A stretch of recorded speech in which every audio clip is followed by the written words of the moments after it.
Hello and welcome back to another episode of Inside the Asperger Studios. Today I'm joined with Lisa Richer. Welcome to the show, Lisa. Thank you for having me. I'm very excited to be here. So why don't you start off with telling me a little bit about yourself? Oh my gosh. So that's the same thing when we were talking before we came on. Where do I begin? Where do I start? Um, gosh, I'm a very authentic person at the core and lost sight of all of that for many years.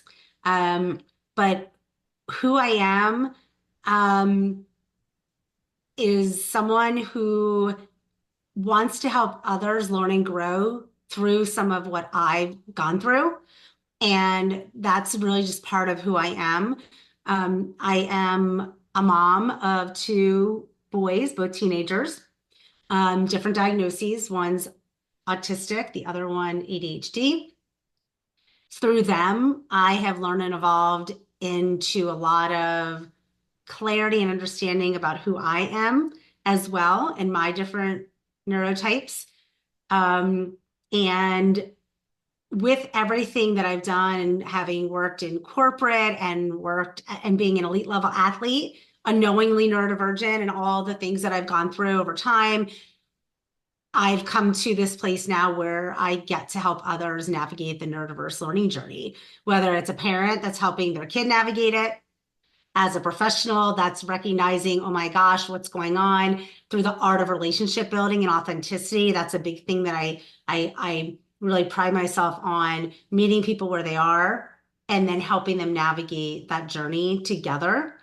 Um, I'm happy to share other things. I could go on and on and on. So I will pause for a moment and see if there's anything else specific that you wanted me to share.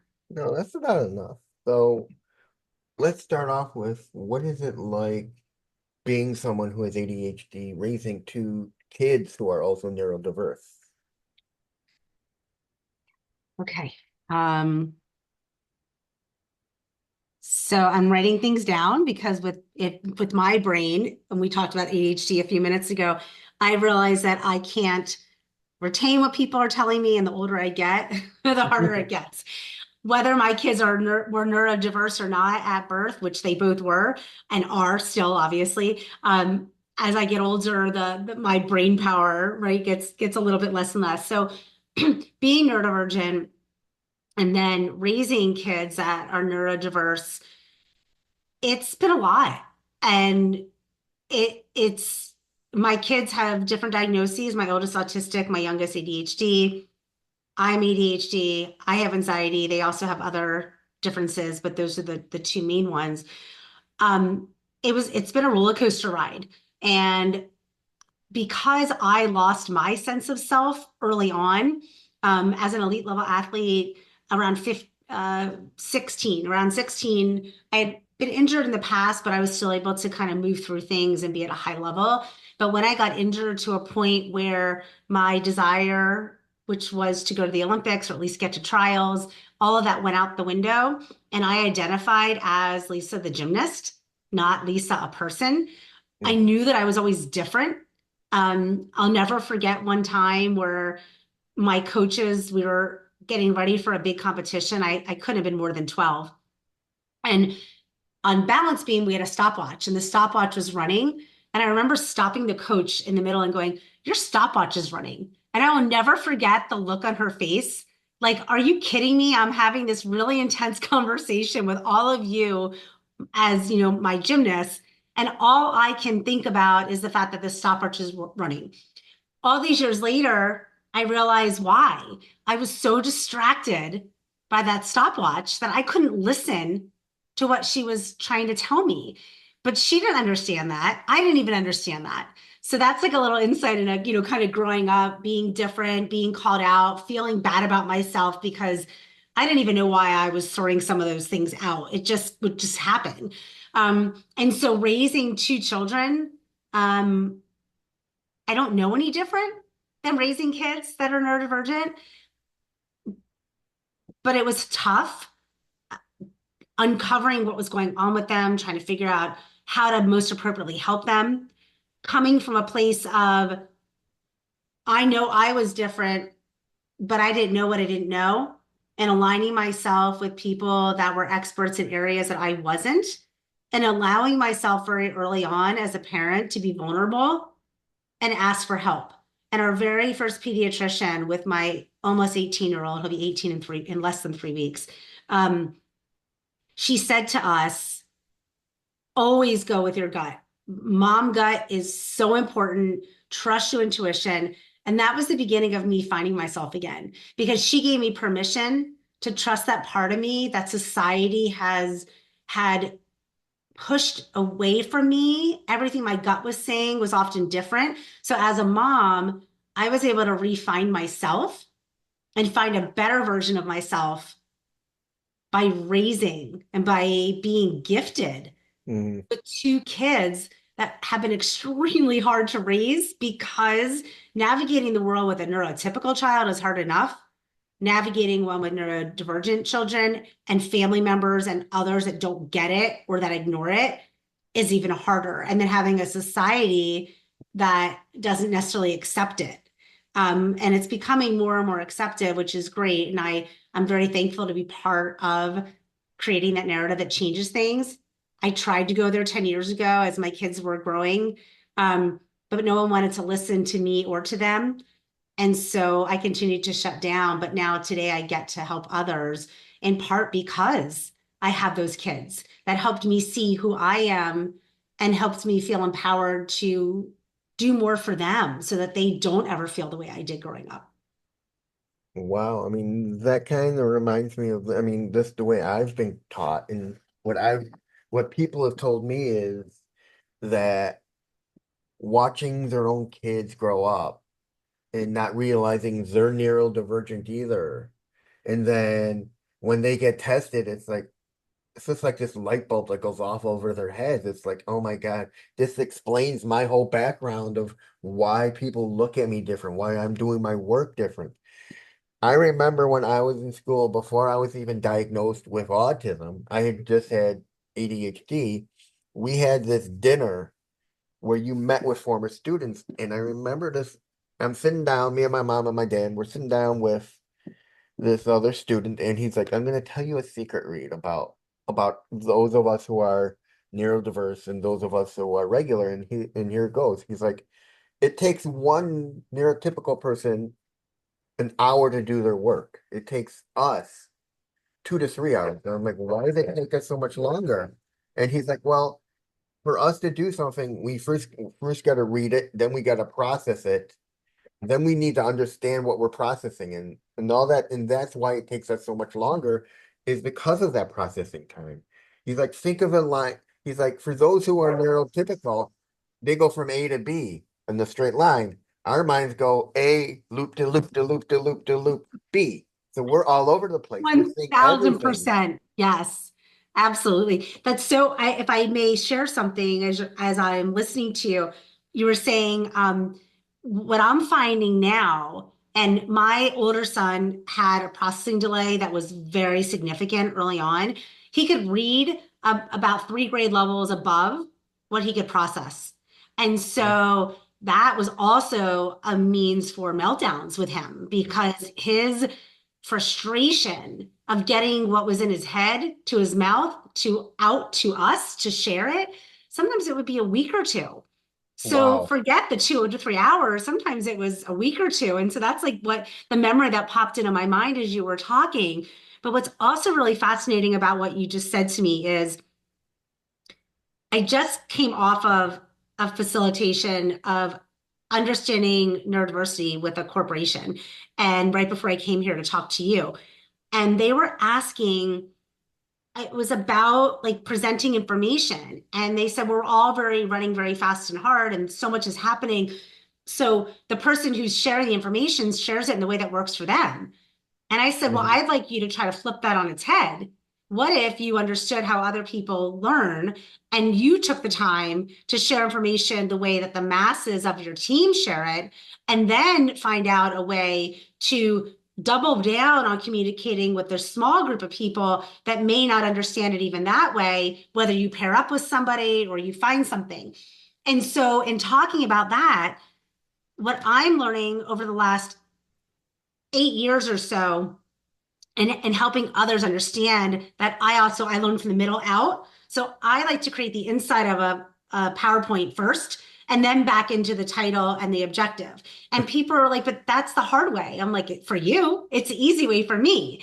So where I wanted to share with that is when a neurotypical, right, what society deems neurotypical individual chooses to understand how a neurodivergent person or a group of neurodivergent people, right, that population, are trying to get something done, we too may be able to get it done in an hour, as long as we're not following the linear process that the neurotypical person is telling us to use. Hmm.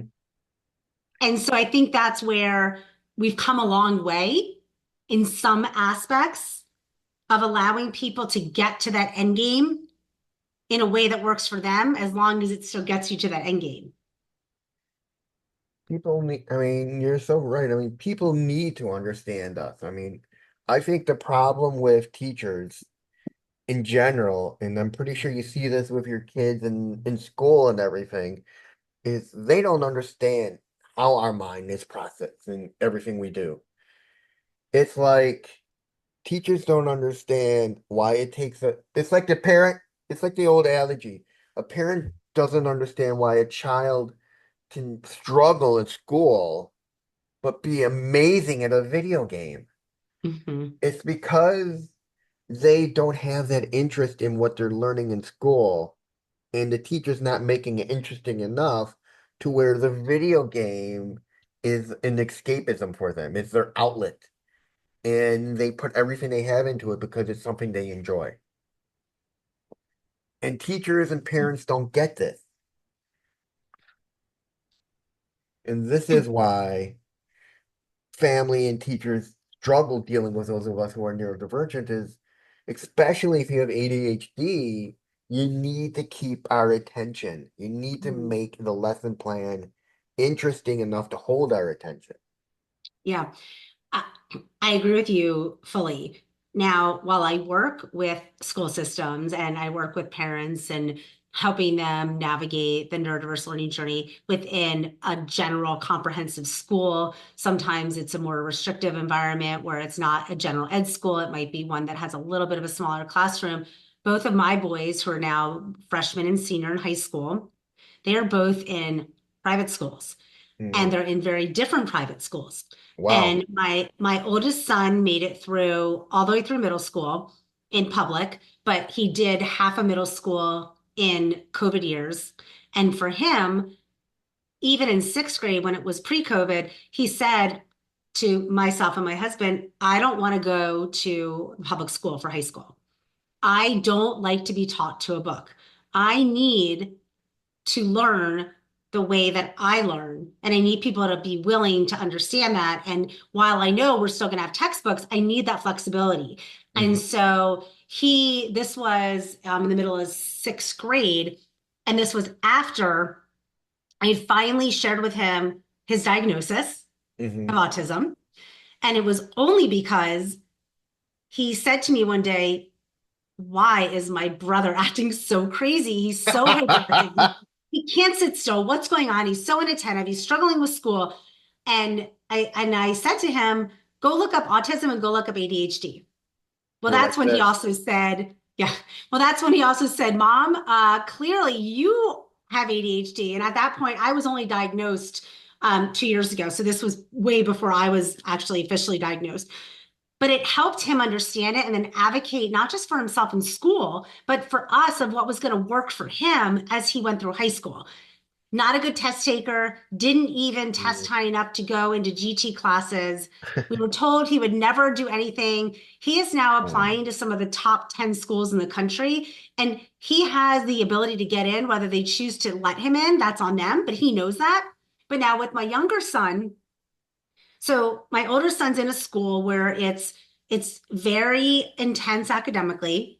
They Mhm. focus on the whole child, but it's very academic. They want to grow these young men into well-rounded young men so that they can do well in society and do well in academics. My younger son imploded during COVID. And literally, if you look at my website, I have a photo of a kid on the floor with a computer on their face. That is my younger son. And that is how we spent part of COVID. I took him out of public, or my husband and I did, put him in a private school that is very community focused. And so he is in a school where, even if you look at their website, it talks about emotional well-being first, Hmm. social well-being second, academic third. Because if we Wow. can't meet our kids where they are and have them be socially and emotionally regulated, if they can't be emotionally and sensory regulated and in a learning environment where they can truly show up and learn, and then also be able to socially engage with others because it's very much a community focus. It's K through 9 right now, and we're expanding. So my older son's first ninth grade class, and they'll go through high school. But it's very much, we have our core classes, but then we also have community, we have content, we have project time. And so they're meeting the kids at each stage. And I'm actually their neurodiversity consultant. So I also come in and I work with them to see which kids might need accommodations. Is the way that we're teaching them working for all of them? If not, where can we tweak things in certain moments to work with some of them individually and then bring them back in? And it works for my children, and they're very different kids and they learn very differently. And yet they're both thriving in those environments. But I always tell parents, had I not taken my kids out of public school, I would not have the time or the energy or the capacity to show up for you and help you navigate that public school system or whatever school system it is for Hmm. your children, because it would have been a full-time job. So it's extremely exhausting raising children that are neurodivergent. And it's extremely exhausting trying to educate others on it, to educate teachers on it. And I know in our county that I live in, I work with the school system as well and trying to help them implement more understandings for the general educators who are also working with neurodivergent population, because many of them are very gifted and talented. And, the twice exceptional community is what I know it's called often still. Hmm. Um, but they don't know what they don't know. And so we're failing our children because Yeah. we're not giving the people that are spending the most time with them the tools and resources and the supports to help them even show up appropriately for our children. I mean, I look as I talk to many, many people, like it's the same thing over and over. Schools don't have the resources to teach these kids who are autistic or neurodiverse because they don't know how to deal with it. Right, They don't know how our minds work. right. There's only one country that does well, and that's Australia, and they're so way ahead of the curve in dealing with the resources and teaching these kids. But the problem is, you can teach these teachers how to work with the neurodiverse, but until they have an actual student who's neurodiverse, it's a whole other ballgame. I had a guest yesterday who was from Australia who was telling me they're taught on how to deal with people with a disability, but the problem is the word disability is so broad. You Mhm. need to specify autism because the way our minds work is so different than any other person. And the way she put it, and I'm pretty sure you see this with your kids, is we think not narrow, we think at the we when we look at a problem, we look at the bigger picture. Mhm. We look at every solution that we can use to solve that problem. And that's how our minds work. Yeah. So you like, hold on one second. I'm going to sneeze. Bear with me. Bless Excuse you. me. Thank you. Thinking from the edges, it's really interesting. Like with my oldest son, who is my autistic child, with his processing delay and his social skill struggles. I know there's a lot of controversy about ABA therapy, but I'm going to go there for a minute. I don't know Listen, if what your experience is with it, but I will tell I you. Go I've ahead. talked with many on ABA experts and stuff. It's changed throughout the years. I've known a couple of people who are friends who've used ABA and it's become successful. It depends Yep. on who you go to, what kind of therapy they use, and Yep. the parents' participation in working with the therapist and telling them what the child needs.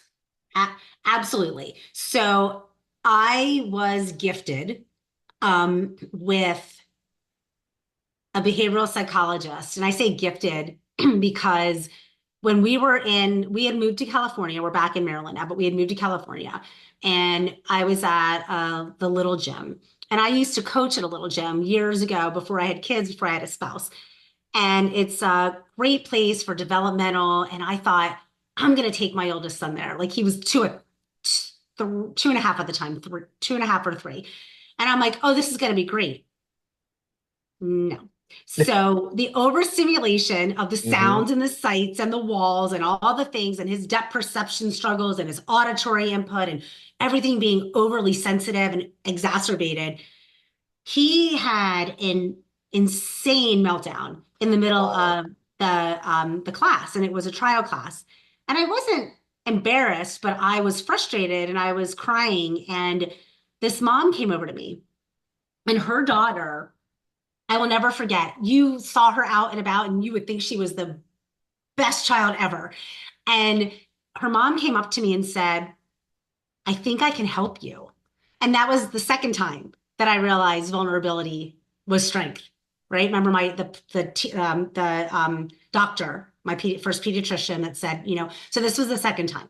She said, I have this behavioral psychologist that we have worked with at home for my daughter. And I looked at her and I was like, for what? Like I think I remember my tone and my face, like, are you kidding? And she said, as good as she is here, you have no idea what a terror she is at home. The meltdowns, the issues, the struggles, the fighting, all of this. And she said, we met with this person. They were fantastic. They were like the super nanny back in the day. Now, Hmm. I have conflict with the super nanny because she thinks you can just like do, from what I understand, like just do away with behavior, with autism and ADHD and all that. And it's not something you can, work out of somebody. But at that point in time, I will say her ways of sharing and shifting and changing behaviors, I really appreciated, and they were helpful to me. And so they got me in touch with this behavioral psychologist, Dr. Penny. She was amazing. And that started us on the path of understanding all the nuances, the social skills piece, the occupational therapy piece, the sensory regulation. We even did this like brushing technique. It was to help kind of ease the sensory system from the inside out through this brushing technique. And then behavioral. So we had a person who we called our shadow. That's who it was at first. And we were trying to figure out like what was happening at school and why our son was having all these meltdowns.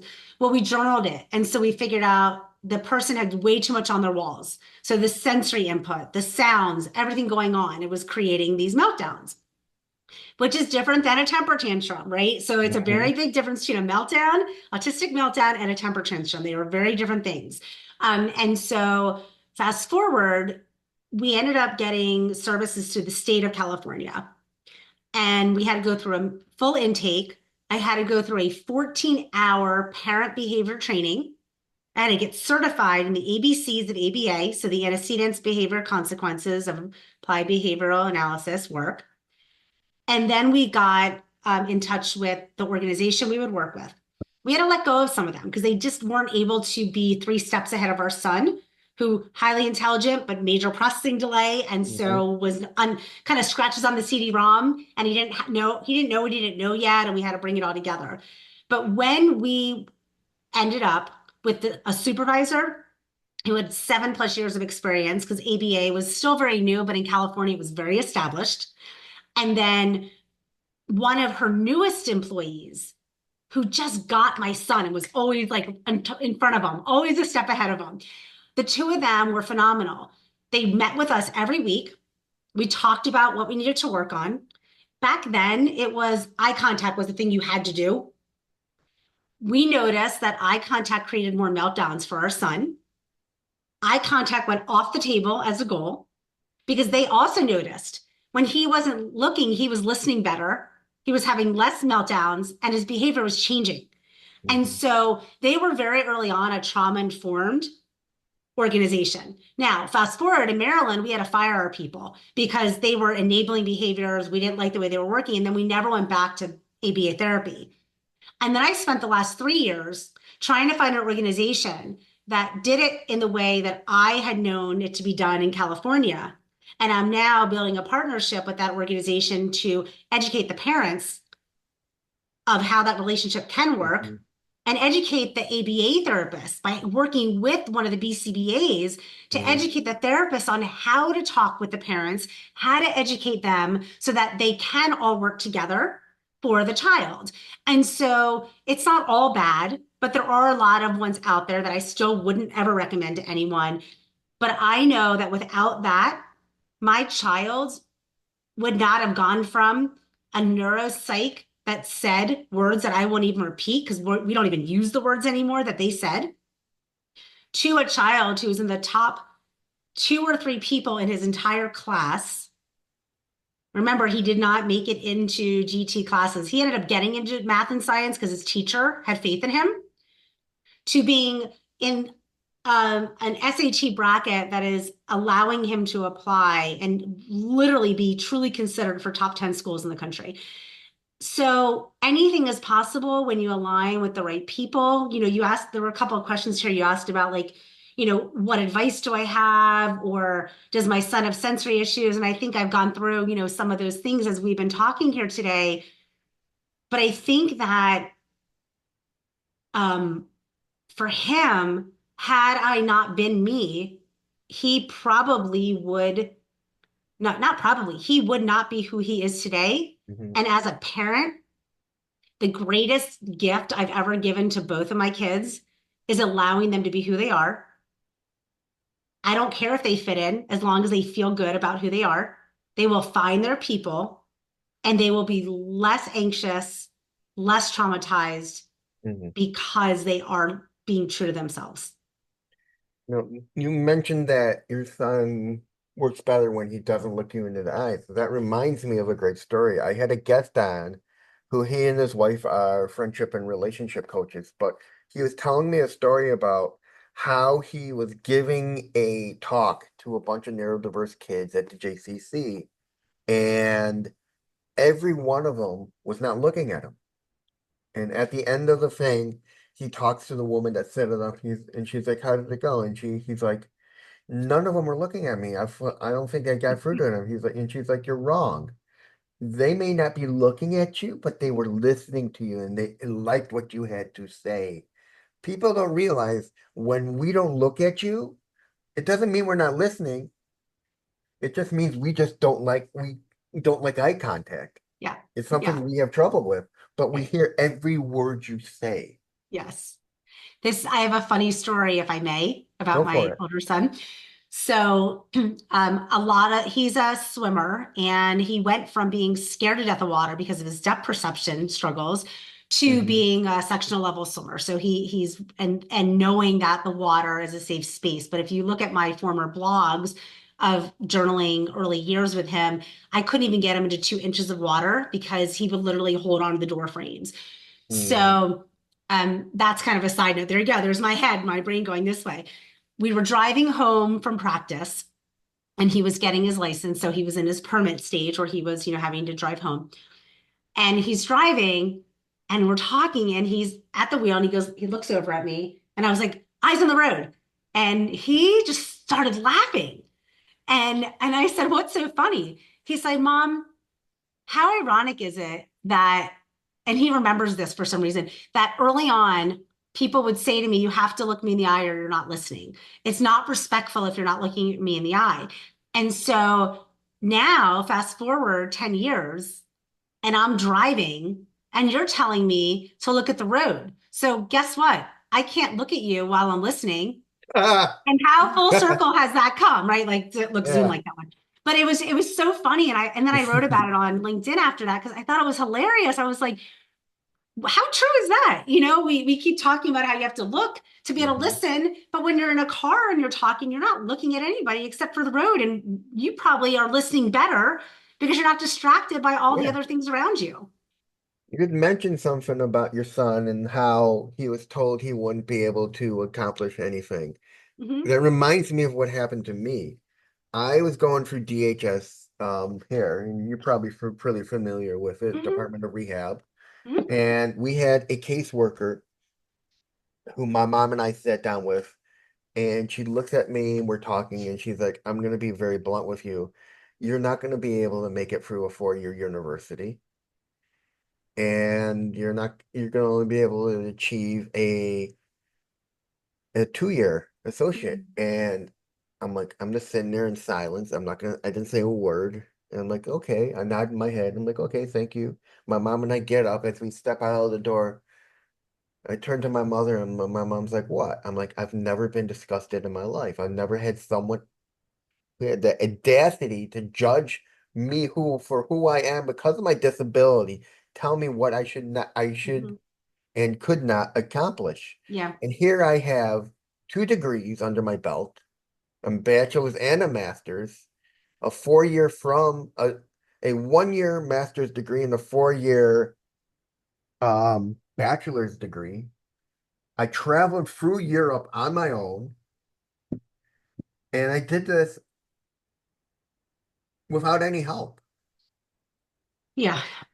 And so my mom was like, what are you gonna do? I'm like, I'm gonna write her supervisor and just tell her how disappointed and disgusted I am. And my mom is like, well, make sure when you do it, you be respectful. You don't want Mhm. to bring yourself down. I'm pretty sure you've told this to your kids. You don't want to bring yourself down to their level. Yeah. You want to be respectful. And so I did, and I got a new caseworker. But the thing is, the point I'm bringing up is these people need to be taught how to deal with those of us who are Yeah. neurodiverse Yeah. because they don't know how and what we're capable of doing. Right. We are the same, we're just different. We think Yeah. differently. But the judgment, like that's the thing that bothers me the most about that whole story of everything you said, is preconceived judgment.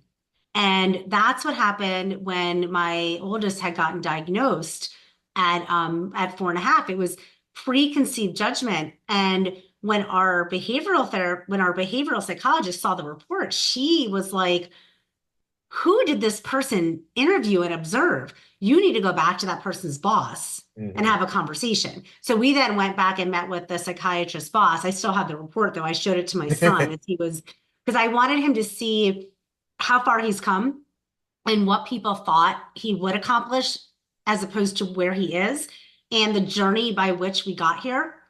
And it's because to me, it's such an empowering story of resilience and and he did have his specific interests and he's had many struggles, but the one thing that whenever I say how proud of him I am, people always say, how proud are you of yourself? And I'm starting to appreciate that, although it's still very uncomfortable for me.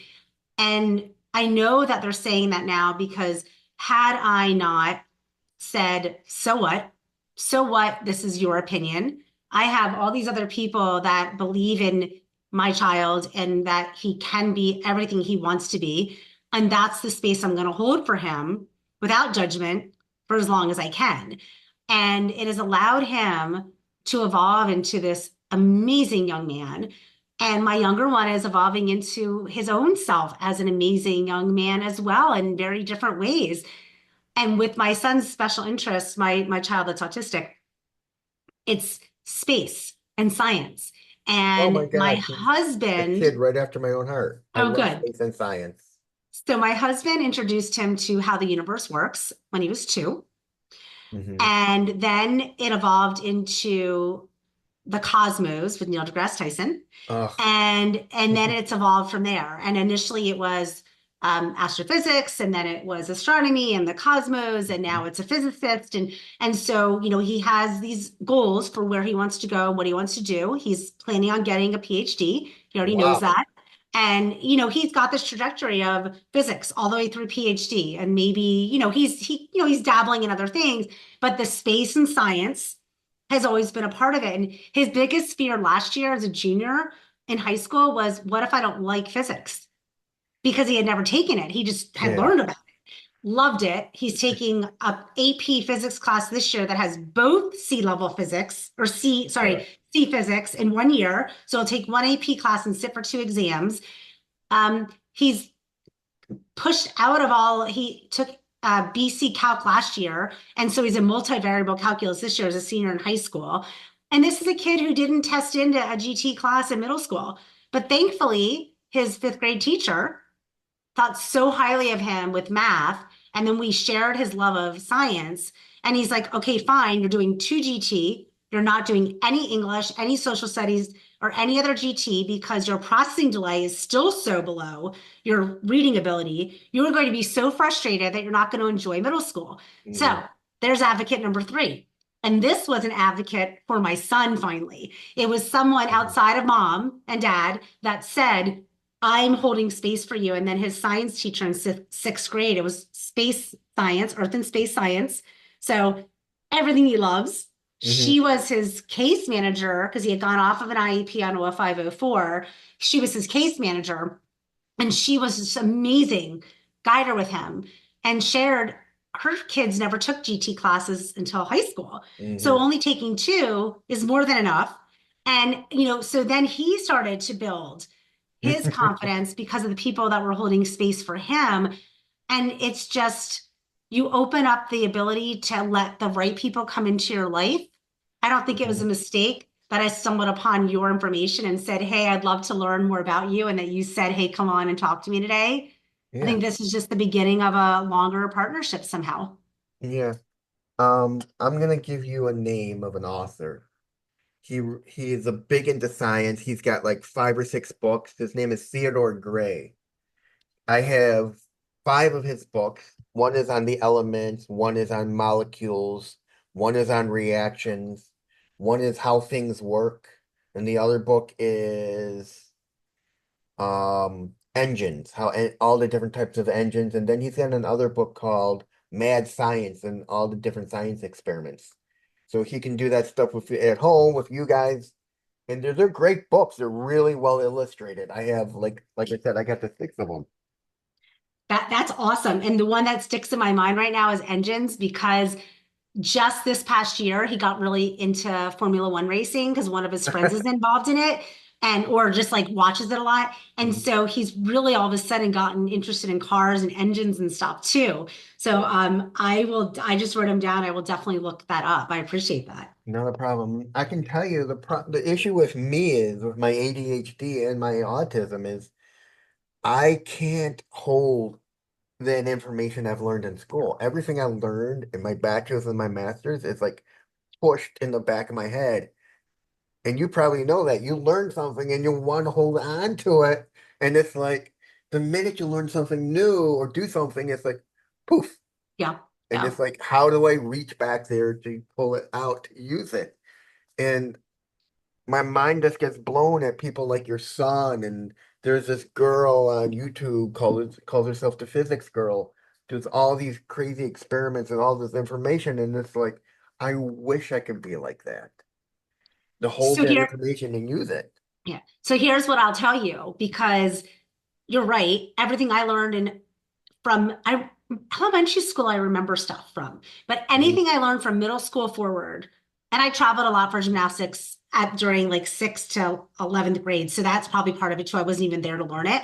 But then even through college, I don't remember anything I learned, but I remember everything I'm learning as an adult in the work that I'm doing because I'm practicing it. So Mhm. I Yeah, actually, I want to give you a challenge and I'd love to chat with you about this more offline.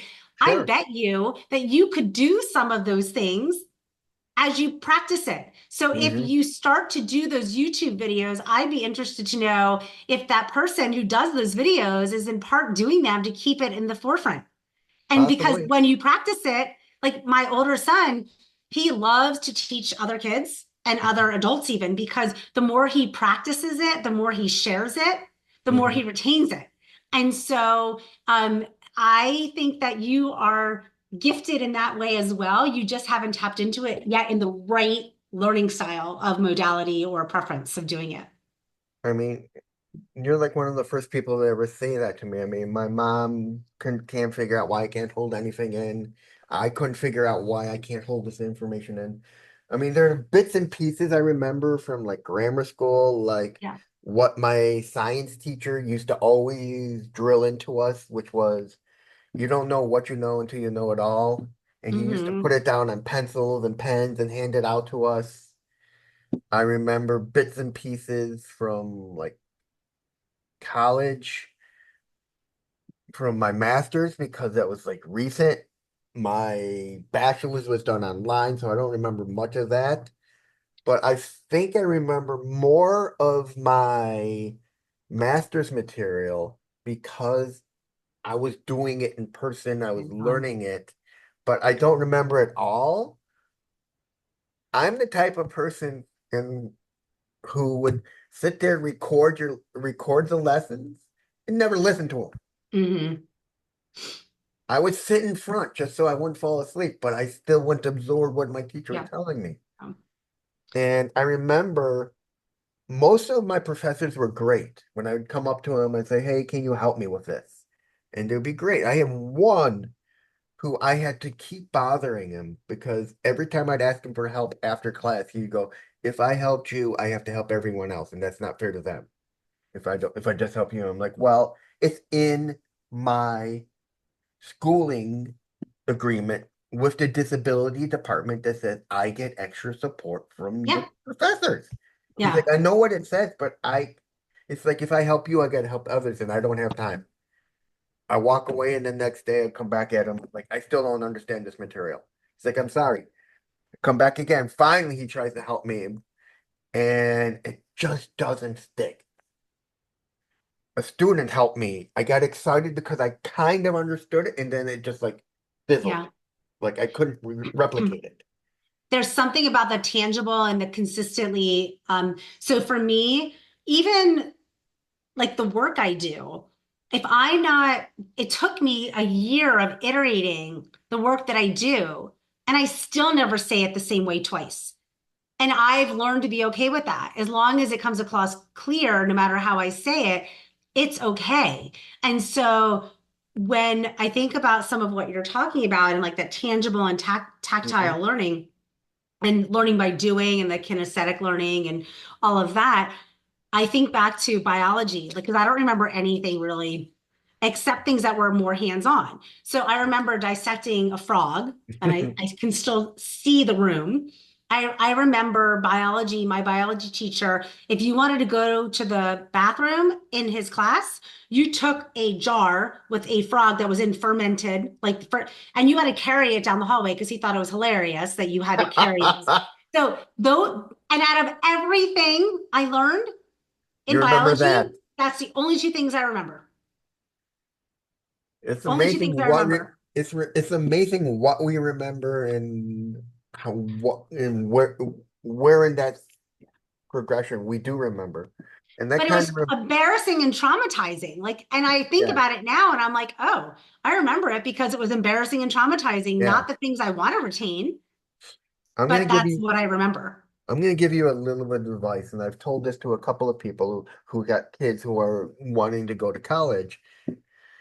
When your kids are ready for school, especially your oldest one, when he's ready for college life, have him go to a community college first to get his general gen eds out of the way. It's going to be cheaper, and then when he's ready for his bachelor's program, he won't have it'll be a lot. It won't be as expensive because you're taking less classes, and you can Hmm. focus on what he wants and not worry about the little stuff.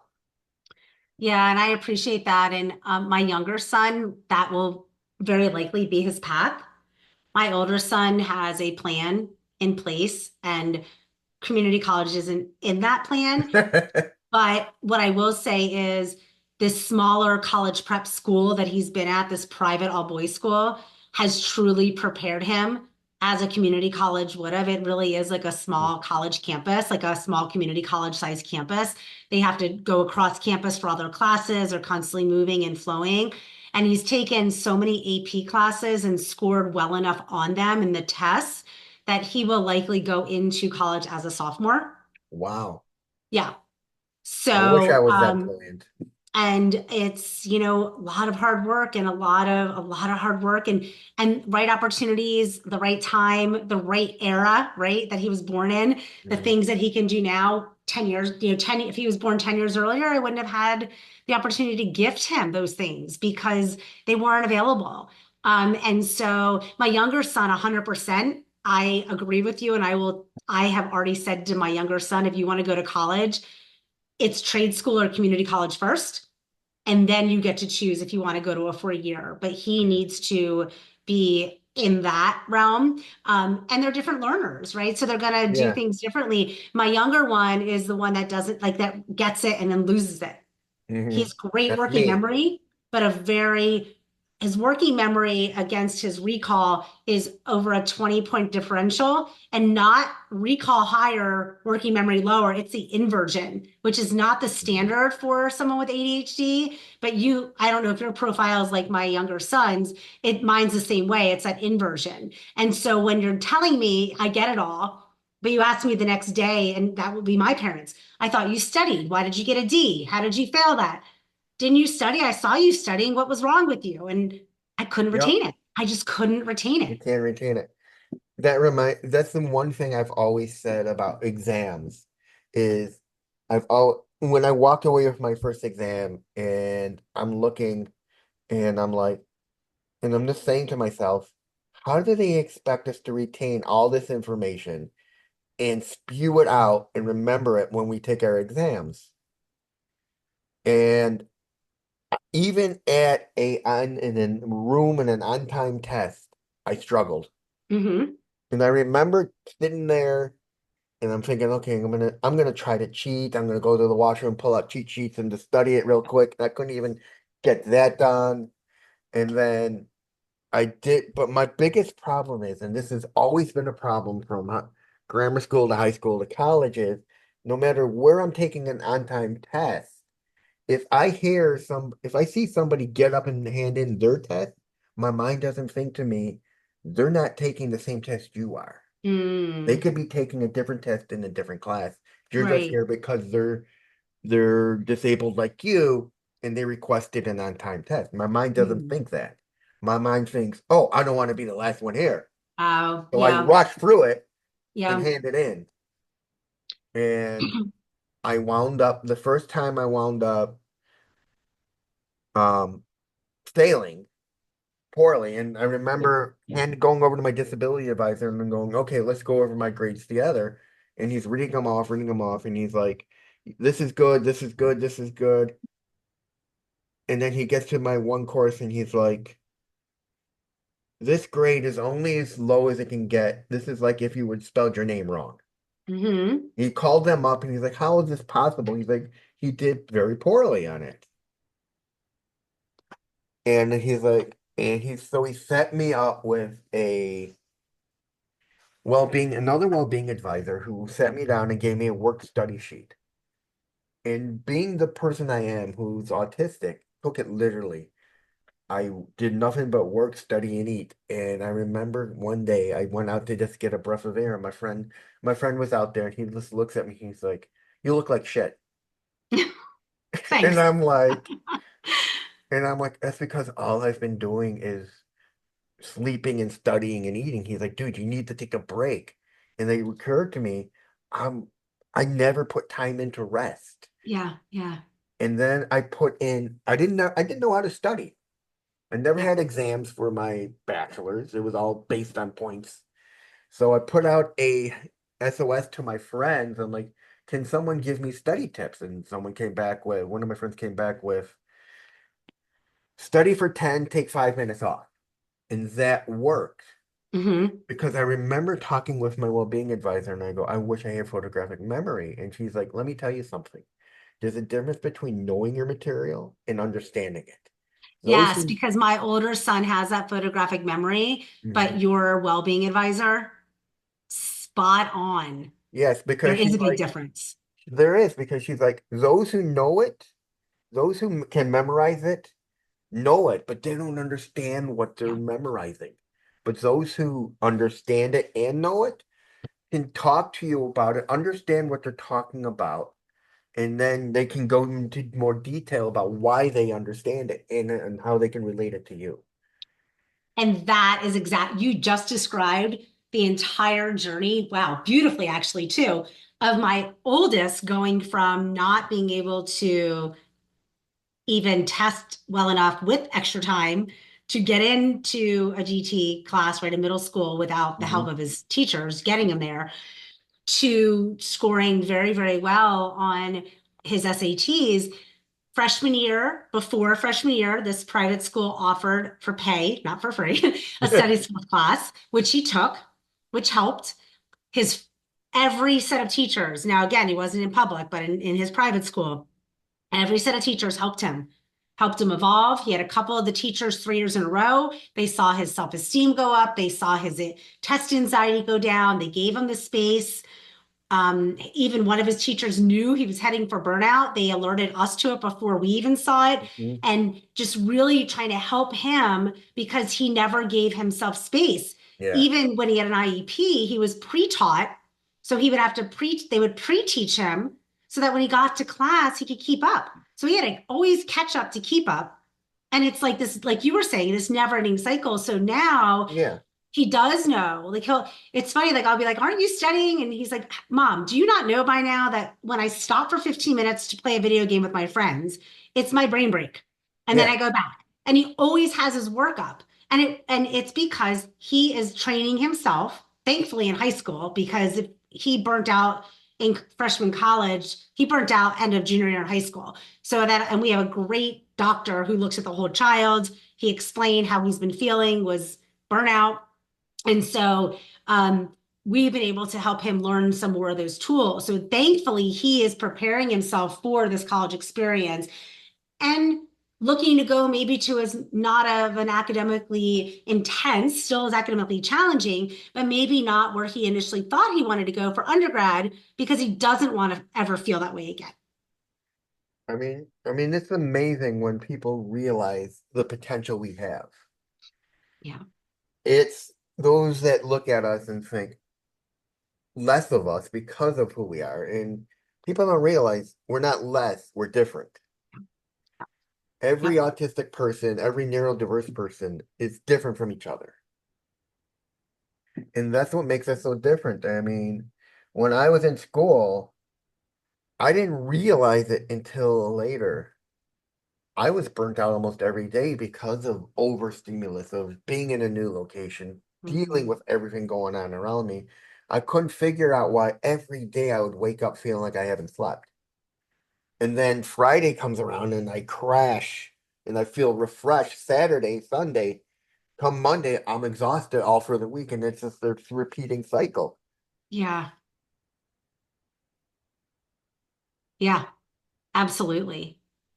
I, this has been, I can't believe how long we've been on. It actually flew by. I have another meeting at 12 o'clock, but this has just been so much fun to have this conversation with you. I see a lot of some of the journey that you've been through in both of my kids for different reasons. Hmm. And I You see the really, ADHD and the ASD, and you see the similarities of both.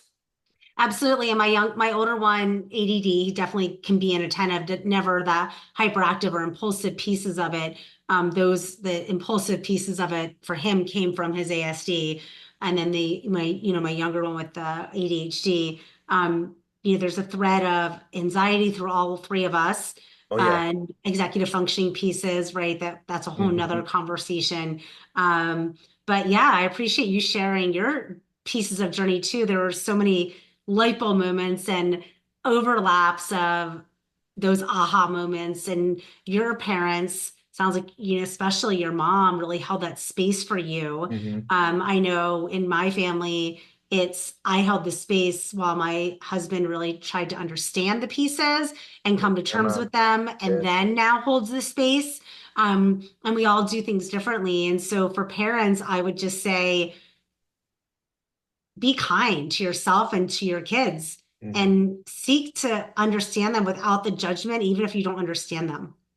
We'll end it with this. Where can people find out more about you and find you on the web?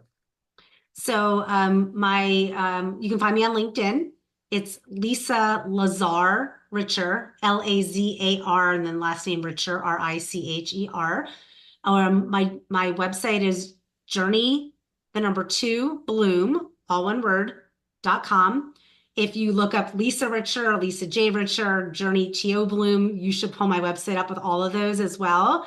And then on Facebook, you can find me, Lisa Lazar Richer, also on Facebook. I do have an Insta account, but honestly, with those two, Facebook and LinkedIn, are enough. Once in a while, I'll push something out on Insta, but more so you can find me on those other two places or on my website. And that's it, ladies and gentlemen. I'm Reed Miles. That was Lisa Richer, and I'll see you in the next one. Thank you, Lisa. Thank you so much.